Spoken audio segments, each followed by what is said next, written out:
Fala rapaziada, tudo certo? Hoje nós temos um vídeo aqui no canal mais do que especial, um vídeo muito aguardado, afinal de contas eu já estou prometendo, faz uma cara esse vídeo aqui, que é a tier list de todos os discos do Charlie Brown. Hoje eu vou ranquear numa tier list aqui todos os discos do Charlie Brown Jr., uma missão certamente muito difícil.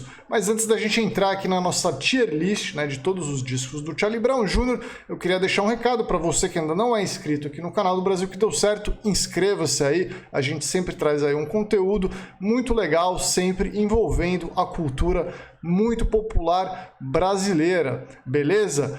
Vamos lá então, galera. Eu resolvi finalmente fazer esse vídeo aqui, né? Eu tava postergando isso, afinal de contas é um assunto difícil, né? Eu sou um grande fã do Charlie Brown, então para mim é muito difícil colocar eles num ranking, assim, eu gosto muito de todos os discos, mas eu resolvi colocar essa missão em prática aqui finalmente.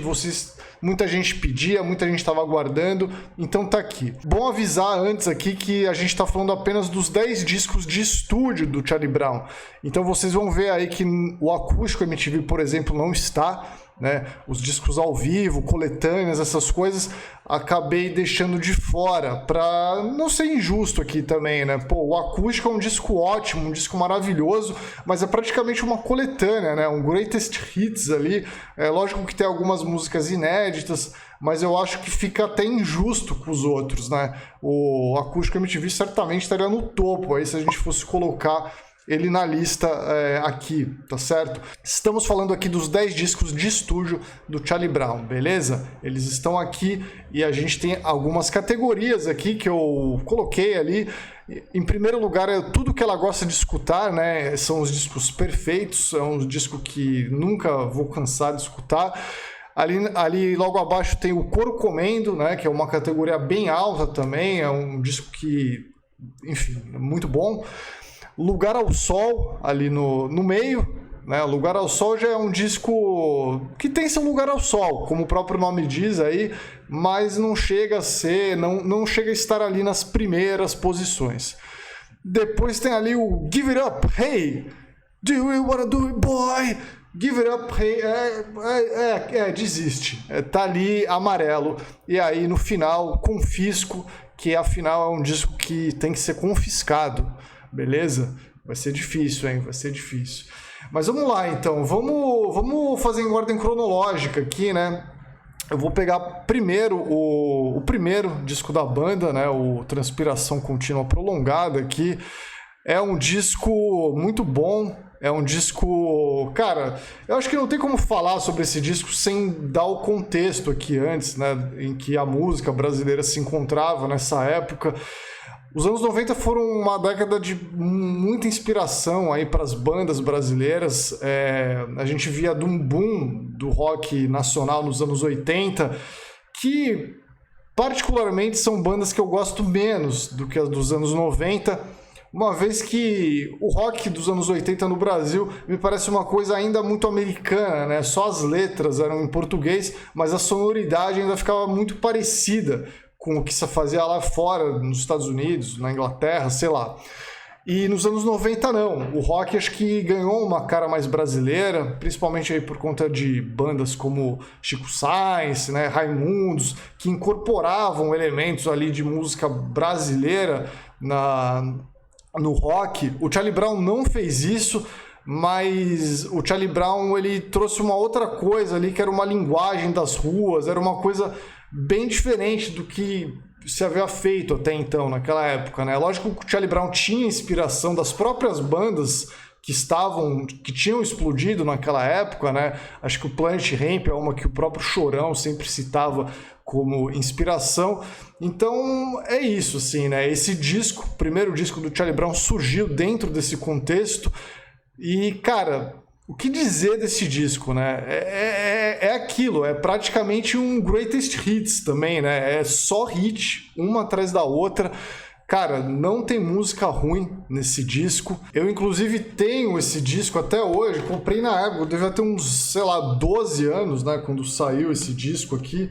mas eu tenho ele, o da época, cara, com encarte e tudo aqui, ó, novinho. Novinho não, vai, mas já tá um pouco já detonado assim, mas ó, tenho aqui, cara. Eu tenho praticamente todos os discos do Charlie Brown aqui, mas eu posso dizer que eu sou fã desde 1997, aí ano que saiu esse disco. Cara, um repertório imenso aí que o Charlie Brown tinha, né? Porque eles já tinham muitos anos de banda, então você vê que eles deixaram só o creme nesse disco. Eles deixaram só aquilo que, cara, é isso que a gente precisa. Eles são 16 músicas, algumas vinhetas, então é um repertório até que enxuto comparado com outros discos do Charlie Brown. E mesmo assim, é hit atrás de hit, cara. O que dizer de Proibida pra mim, né? Pra mim, uma das maiores músicas já compostas em português da história, né? A maior declaração de amor já composta em português. Tudo que ela gosta de escutar é outra que tá nesse disco. Eu lembro que quando saiu na época, né? Na época que eu tinha esse CD, tenho, né, ainda... Era uma música que eu fiquei meio maluco, né? Porque eu sou de Santos e tinha umas referências a Santos, né? Tipo, eu só tenho uma magrela e um AP no BNH. Então aquilo meio que explodia a minha cabeça, assim, saca? Eu falava, cara, como é que pode, né? Tipo, isso daí é um sucesso nacional, tá ligado? O Charlie Brown era conhecido no Brasil inteiro, assim, né? E falando coisas muito nossas, assim, muito de Santos. Então era uma coisa muito maluca isso. Enfim, cara, Quinta-feira, belíssima música, Aquela Paz. Isso sem falar no Coro Vai Comer, né? O Chorão introduziu o Putz do Gurugudum ali. Cara, o que dizer, né? O Coro Vai Comer também, inclusive, representa muito, acho que esse disco, uma vez que essa música... Ela originalmente tinha 7 minutos de duração, né? Acho que ela representa muito o dedo do Rick Bonadio ali nesse disco também, né? Que é um disco produzido por ele, que ele cortou a música em duas. O Coro Vai Comer começava daquele jeito que ela é e depois ela se transformava num hardcore, que aí eles acabaram aproveitando no segundo disco, virou a música Cruzei Uma Doida. Isso daí o Marcão, né, o guitarrista do Charlie Brown, ele explica muito bem no canal do YouTube dele, como que essa música foi cortada em duas, né? Que originalmente tinha 7 minutos, e foi a visão ali do Rick Bonadio que falou, não, vamos cortar aqui e tal. Enfim, o cara tinha uma visão mais radiofônica da parada, e o Charlie Brown explodiu, um sucesso. Cara, resumindo, esse disco é o disco de uma banda que já tinha anos de underground, tinha sede pelo sucesso e estourou. Não tem outra categoria que botar aqui, a não ser tudo que ela gosta de escutar, na categoria mais alta. Esse é meu disco favorito do Charlie Brown até hoje. Eu já aviso isso aqui logo de cara. Eu acho que o Charlie Brown nunca mais fez algo que nem esse primeiro disco. Bom, e aí 2 anos depois do sucesso acachapante desse primeiro disco, o Charlie Brown Jr. lança o seu segundo disco, que eu também tenho aqui. Eu não vou mostrar todos aqui, eu vou mostrar só os 2 primeiros aqui, que são da época, né? Ele lança esse disco aqui, que é o Preço Curto, Prazo Longo, um disco que também tem a produção aí de Rick Bonadio e Tadeu Patola, né? Assim como o primeiro disco. Porém, aqui o Charlie Brown, ele tomou rumos um pouco mais arriscados, vamos dizer assim. Eu considero esse disco quase tão bom quanto o primeiro, se não tão bom quanto. Eu acho ele praticamente empatado. Eu tenho até uma certa dificuldade ali em escolher qual é qual. Assim, ainda acho que o primeiro ganha, mas esse disco ele é muito bom também. Como diz o nome, é Preço Curto, Prazo Longo. O Charlie Brown optou por não fazer um disco duplo, fazer um disco só com 25 faixas. Tem mais de 1 hora de duração o disco, 1 hora e 8 minutos. Muitos hits aqui, né, cara? Zóio de Lula, que foi uma música que tocou muito, toca até hoje, né? É um cartão de visitas do Charlie Brown, Meu Escritório é na Praia, aquela coisa. Te Levar, né, que, cara, durante muitos anos foi a trilha sonora de abertura de Malhação, sucesso total. Confisco, que agora tá na trilha sonora do Tony Hawk também, né, uma música que teve seu sucesso na época e ganhou reconhecimento internacional até agora. Acho que uma outra coisa interessante desse disco é que ele firmou, o Charlie Brown ali, como uma das grandes bandas do cenário do rock nacional, né, cara? Se ainda existia alguma desconfiança depois do primeiro disco, mas é sorte, o primeiro disco, eu acho que esse segundo disco consolidou o Charlie Brown ali como um dos grandes nomes do rock no Brasil. A participação do Rodolfo na música Bons Aliados aqui, ela só comprova isso, né? Como o Charlie Brown já estava alinhado ali com o primeiro escalão do rock nacional. Como eu falei, tem momentos mais diferentes aqui, né? A música O Preço, por exemplo, é uma música um pouco mais introspectiva, o Chorão falando do pai dele, fazer uma crítica social ali, a própria música é um pouco mais sombria, assim. A música Mantém a Dúvida, né? Que era um hardcore ali, uma coisa meio Blink-182, assim. Eu gosto muito dessa música, pra mim é uma das minhas músicas favoritas do Charlie Brown até hoje. Tinha também a música do surf, né? Umas músicas instrumentais no disco. Essa música do surf era um surf music, né? Um surf rock ali, que o Charlie Brown sempre tocou muito nos shows ao vivo também. Além disso, muitas participações de rappers nesse disco aí, né? Tem o The Menos Crime, Consciência Humana, DJ Deco, enfim, uma galera ali. Algumas músicas que pareciam muito o Charlie Brown do primeiro disco, né? Por exemplo, A Grande Volta. Tem umas músicas que tem muito a cara de que eram para ter entrado naquele disco e acabaram não entrando e aproveitaram nesse aqui, né? Enfim, cara, eu acho que o Charlie Brown soube brincar aí com coisas diferentes nesse disco. É um disco com certeza diferente do primeiro, mas para mim é igualmente marcante e eu vou colocar na categoria Tudo Que Ela Gosta de Escutar. Pra mim, tá ali, tá no topo também, junto com o primeiro disco, cara. Bom, agora temos o terceiro disco da banda, que é o Nadando com os Tubarões. É um disco que eu não considero tão bom quanto os dois primeiros, mas a essência do Charlie Brown ainda estava ali, né? É um disco que ele é o primeiro disco do Charlie Brown que não tem a produção aí do Tadeu Patola, né? Do Tadeu Patola não tem a produção do Rick Bonadio. A produção desse disco é do Tadeu Patola e do Charlie Brown Jr., assim que está assinado aqui no disco. Então a gente vê que é um trabalho um pouco mais quadrado, né? E se a gente for comparar em relação ao Preço Curto Prazo Longo, que é até um disco com mais experimentalismos, assim, o Nadando com os Tubarões é um disco um pouco mais quadradinho. Tem grandes hits, né? Rubão aí, que é um dos grandes hits da história da banda, uma das grandes músicas do Charlie Brown, mas o disco como um todo eu acho ele um pouco menos inspirado. O próprio Marcão já falou no canal dele também que essa foi uma fase um pouco difícil para o próprio Chorão, que ele tinha perdido o pai dele nessa época. Foi uma época que o Charlie Brown trocou muito de empresário também, e a banda estava ali, né, se firmando como um dos grandes nomes nacionais do rock. Já tinham mais estrutura, inclusive alugaram uma casa no Guarujá para compor esse disco, né, para fazer todo o processo de composição, produção lá. A banda vivia assim um dos melhores momentos comercialmente falando. Foi uma época em que o Rubão estourou muito, ganhou o prêmio da escolha da audiência da MTV, né, que era o prêmio mais cobiçado lá do VMB. Cara, o Charlie Brown vivia um auge, assim. Eu acho que tem boas músicas nesse disco, né? Que lembram a magia desses dois primeiros. A própria Rubão, Tudo Mudar também, que foi um belo hit aqui. Tem umas participações legais no disco também, né? O Sabotagem e o RZO na música A Banca. Tem a participação da Negrali também na música Não É Sério.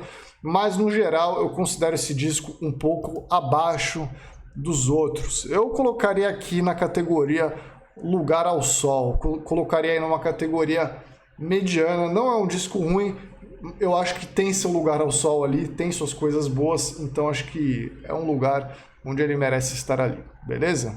Vamos lá, o próximo disco aqui na nossa lista, seguindo cronologicamente, né, é o 100% Charlie Brown Jr. Abalando a Sua Fábrica. Esse disco eu também considero aí um divisor de águas, né, na carreira do Charlie Brown. Ele é um disco um pouco mais sombrio, assim, mas aquela energia ainda tá lá, né? É bom lembrar que esse é o primeiro disco sem o Thiago Castanho, que era um dos guitarristas do Charlie Brown. O Charlie Brown teve que se reinventar aí como power trio, né, tendo apenas o Marcão na guitarra, o Champignon no baixo e o Pelado na bateria. E eles se reinventaram muito bem ali, né? Ficou um som um pouco mais garagem, enfim, com umas letras um pouco mais sombrias, como eu já falei também. Enfim, existem alguns momentos de mais luz nesse disco. A gente tem Sino Dourado, né? Ela me disse que o segredo do sucesso está no sino dourado. Mas, no geral, o clima é um pouco mais sombrio do que o de costume. A começar pela própria música de trabalho, né? Que foi Lugar ao Sol. Foi uma música que nem clipe teve. Ela, enfim, era uma música um pouco mais contemplativa, assim. Mas tem alguns momentos de brilho, de luz, né? Tem Hoje Eu Acordei Feliz, por exemplo, que é o único clipe desse disco. É um clipe belíssimo, inclusive. Se você nunca viu, eu recomendo ver. Ele tem uma estética meio Sabotage dos Beastie Boys. É um clipe dirigido pelo André Abujanra, que conta com o Antônio Abujanra, né, o senhor Provocações aí no clipe. Ele faz um dos papéis ali. E, cara, é praticamente um curta-metragem, assim. Eles metem vários outros trechinhos das músicas do disco ali no clipe, enfim, é um belo trabalho. Mas é isso, o disco 100% Charlie Brown é cheio de momentos muito bons, é uma espécie de recado aí para quem achou que a banda pudesse decair depois da saída do Thiago. É uma belíssima reinvenção do Charlie Brown como banda, fazendo algo bem diferente do que eles estavam habituados, né? A música Tudo Pro Alto, por exemplo, que é uma composição do Pelado, eu acho ela muito legal. O Charlie Brown sempre tocava ao vivo também, né? Inclusive regravou no acústico depois. A música Quebra-Mar também tinha uma parada meio surf music ali, que o Marcão sempre brincava na guitarra. Momentos mais calmos ali, né? Tipo, Como Tudo Deve Ser, que tem um baixo ali bem destacado na música. Uma música, um dos pontos altos também do disco e da carreira do Charlie Brown, uma música que envelheceu muito bem também.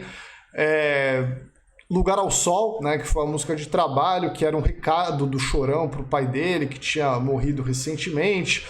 Enfim, cara, um disco aí que trouxe hits diferentes, deu um novo rumo pro Charlie Brown e colocou certamente o Charlie Brown no patamar ali de principais bandas de rock do Brasil em definitivo.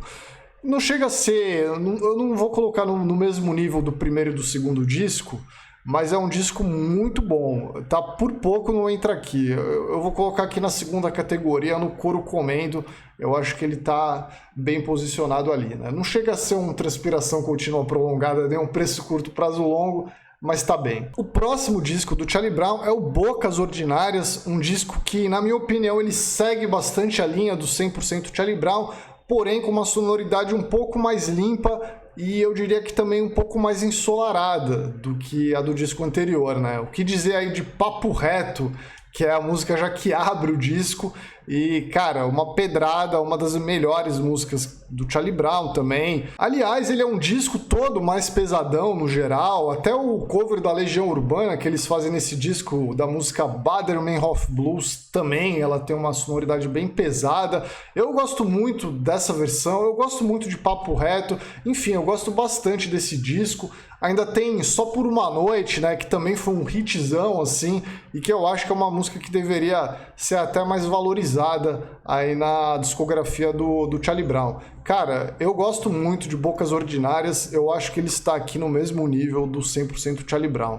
Eu não coloco entre os melhores aqui, entre os dois melhores, obviamente, mas ele é um disco bem inspirado, é um disco bem legal que eu acho também. Bom, seguindo em ordem cronológica, agora seria um momento em que teríamos o acústico MTV do Charlie Brown, mas como eu disse, ele não está aqui nessa lista porque eu optei apenas pelos discos de estúdio. O Charlie Brown, obviamente, vivia o seu auge, né? Tipo, o seu auge comercial, era o auge da fama do Charlie Brown. E aí, logo depois do acústico, eles soltaram o disco Tamo Aí na Atividade. Esse disco que viria a ser o último com a formação clássica do Charlie Brown, né? Com o Pelado ainda na bateria, Champignon, etc. A própria faixa título é ótima. Temos também Champanhe e Água Benta. Temos Eu Vim de Santos, Sou Charlie Brown. Cara, é um disco que tem alguns bons momentos, mas ele tem uma certa tristeza ali, né? Por isso que pelo motivo que eu já falei aí, último disco com a formação original, a gente já pode imaginar que as coisas não estavam muito bem ali internamente na banda, então é um disco que deixa um pouco a desejar no geral. Eu acho que ele também marca um fim de uma era ali pro Charlie Brown. Acho que o Charlie Brown nunca mais soaria do jeito que esses discos aí que eu já coloquei aqui na tier list, né? Essa sonoridade ela nunca mais existiu. Acho que os discos que vieram depois, eles foram por caminhos bem diferentes. Eu colocaria o Tamo Aí na Atividade, cara. Eu tô na dúvida se eu coloco No Lugar ao Sol ou no Give It Up Hey ali, velho. Eu vou colocar aqui. Não, é difícil colocar o disco do Charlie Brown muito embaixo, cara. Eu sou muito fã, então. Cara, que dificuldade. Vai ficar ali, por enquanto vai ficar ali. Então, seguindo aqui na nossa ordem cronológica, o próximo disco do Charlie Brown é o Imunidade Musical, o primeiro disco sem a formação clássica original, sem o Champignon, sem o Pelado, sem o Marcão. É um disco muito bom. Ele conta com a volta do Thiago Castanho, né, que era um membro da formação original, tinha gravado os 3 primeiros discos da banda. Eu acho que por ser o primeiro disco sem os caras clássicos da banda, o Chorão meio que sentiu que tinha que mostrar serviço ali e fez vários hits, né? Esse disco ele é repleto de hits, tem Lutar Pelo Que É Meu, Senhor do Tempo... Ela Vai Voltar, que enfim, é uma música que eu não gosto muito, eu acho que ela tá um pouco abaixo ali, mas são hits. Cara, esse disco tem dias de luta, dias de glória, que assim, só por isso já colocaria ele bem lá em cima aí na discografia do Charlie Brown, né? Ele tem alguns momentos bem tristes também, tipo a música I Feel So Good Today, que apesar do nome, ela, enfim, é uma música que tem uma letra bem triste ali e tal, uma sonoridade bem triste. Tem uma regravação de Aquela Paz, né? Uma regravação também meio sombria, com um cello, assim. Eu acho que é uma música que ficou faltando no acústico e o Chorão deve ter sentido isso e aí resolveu regravar nesse disco aí. Eu imagino que era um momento bem difícil, né? Todos os integrantes da banda saíram, teve que refazer tudo ali. Eu não sei, cara. Eu colocaria o Imunidade Musical, acho que aqui no meio, né? Lugar ao Sol ou aqui. Eu não sei se ele tá a par com esses outros aqui, hein, meu. Vou colocar aqui, mas eu vou ter que abaixar o tamanho na atividade, velho. Eu vou ter que fazer isso aqui, eu acho. Bom, vamos ver se no final fica ok aí. Bom, seguindo aqui temos o disco Ritmo, Ritual e Responsa, que é o segundo disco do Charlie Brown sem a formação clássica, e é um disco que ele foi meio que pensado ali como trilha sonora do filme O Magnata, que era o filme do Chorão, né, escrito pelo Chorão, que ele lançou na época. É um disco mais pesadão, assim, acho que até pela temática do filme. Talvez seja o disco do Charlie Brown com menos hits, se pá. A primeira música desse disco é muito boa, que é Pontos Indestrutíveis, acho que é a mais conhecidinha do disco também, mas tem uns hardcores ali muito bons, cara, tipo Não Viva em Vão ou Be Myself. Enfim, como eu falei, é um disco mais pesadão. Tem participação do MV Bill e participação do João Gordo, algumas outras participações e músicas ali também. Enfim, era uma coisa mais pesadona mesmo. Esse disco também tem a música Ela Gosta de Barriga, né? Que traz o verso aí, o que ela gosta eu tenho até demais. Acho que era uma época que o Chorão tava ficando meio gordinho aí, resolveu abraçar a causa ali. Mas enfim, eu acho que é um disco que tá um pouco abaixo aí das coisas que o Charlie Brown já fez. Tem coisas boas, obviamente, mas eu colocaria, acho que aqui no amarelo, no Give It Up Hey. Será que ele tá junto com o Tamo Aí na Atividade? Cara, agora complicou minha vida, hein? Eu acho que eu precisava abrir mais categoria. Bom, o próximo disco aqui da nossa lista é o Camisa 10, Joga a Bola Até na Chuva. Pra mim, minha opinião sincera aqui, acho que é o disco menos inspirado que o Charlie Brown já fez. Eu tenho a impressão que o Chorão devia estar sentindo muita falta aí dos seus antigos companheiros de banda, né? Do Champignon, do Marcão. E eles voltaram para a banda logo depois, mas aqui acho que ainda estava, não sei, parece que rolou um piloto automático ali nas músicas, sabe? Mas assim, mesmo o piloto automático do Charlie Brown já é muito melhor do que a maioria das bandas né? Então, assim, esse disco tem simplesmente Só os Loucos Sabem, né? Que, pô, se não é o maior hit do Charlie Brown, é um dos maiores, né? Então, cara, tem Me Encontra também, né? Que também é uma das favoritas aí da galera que é fã do Charlie Brown. é uma música que eles tocaram muito ali já no final da banda. Mas assim, como um disco, como um todo, eu não acho esse um dos mais inspirados. Eu colocaria ali na categoria Give It Up, Hey. Eu sou incapaz de colocar algum disco do Charlie Brown ali no Confisco, velho. Não tem como, não tem como. Mas eu tô achando que eu vou ter que subir o tamanho na atividade, velho, porque eu acho que ele tá um pouco acima desses outros dois aí. Vai voltar aqui, vai voltar pro Lugar ao Sol. Acho que tá aí. Acho que tá mais justo, sim. E pra fechar a nossa lista aqui de 10 discos de estúdio do Charlie Brown, temos o La Família 013, o disco póstumo, né? Um disco que foi lançado depois da morte do Chorão. Tinha muita coisa que já tinha sido gravada, algumas coisas você percebe que estavam meio incompletas ali, né? Você vê que tem alguns vocais que não estavam daquele jeito, né? Tava uma coisa um pouco assim, mas mesmo assim eu considero um bom disco. Trouxe aí vários hits, né? Acho que o grande destaque foi Meu Novo Mundo, que foi o primeiro single desse disco. E uma música que na época a maior galera falou que o Chorão já estava prevendo a sua morte, né? Ele já estava falando sobre o novo mundo dele. De qualquer jeito, Meu Novo Mundo aí é uma música muito legal, um dos hits, tocou muito. Teve outras músicas do disco que tocaram muito também, né? Um Dia a Gente Se Encontra, que também tem uma temática meio parecida, né? De se encontrar aí algum dia. E teve Rockstar também, que tocou bastante. Tem também aqui uma música que eu gosto bastante, uma das minhas favoritas desse disco, que é Hoje Sou Eu Que Não Mais Te Quero. Uma música que talvez mostrasse um novo caminho aí para o qual o Charlie Brown seguiria, né, caso o Chorão estivesse vivo agora.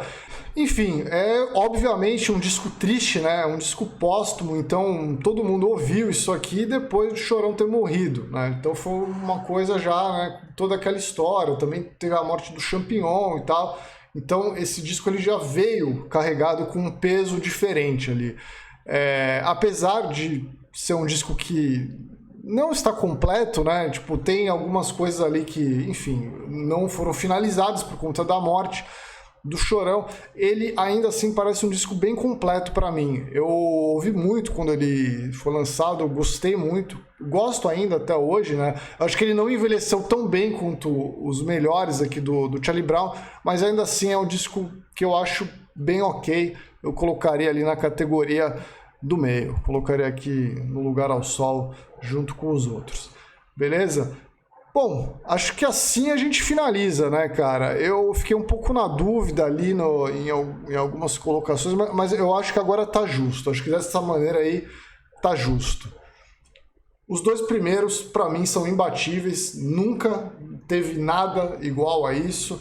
E depois o Charlie Brown manteve ali fazendo discos um pouco melhores, às vezes um pouco piores, mas estão ali. Não tive coragem de colocar nenhum disco na categoria Confisco, porque simplesmente eu não acho que tem nenhum disco do Charlie Brown que é completamente de se jogar fora assim. Então tá feita a minha tier list depois de muito tempo. Tinha prometido há uma cara já isso. Então tá aqui, ó, está lacrado, sacramentado aqui. Quem sabe um dia eu mude, quem sabe um dia eu faço uma outra tier list, mas eu acho que não vai mudar muito disso que tá aí não. Beleza?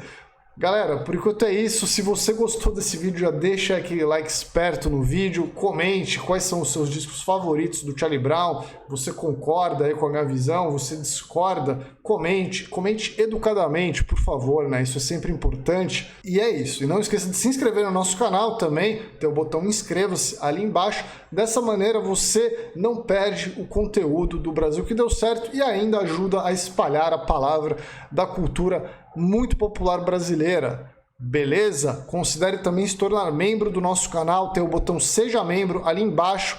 Dessa maneira você recebe conteúdo exclusivo todo mês, lives exclusivas e vídeos exclusivos também.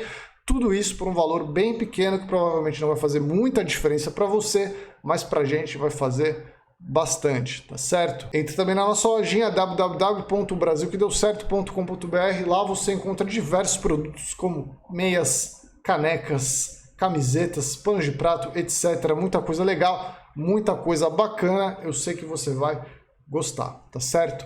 Galera, por enquanto é isso. Um grande abraço e tchau!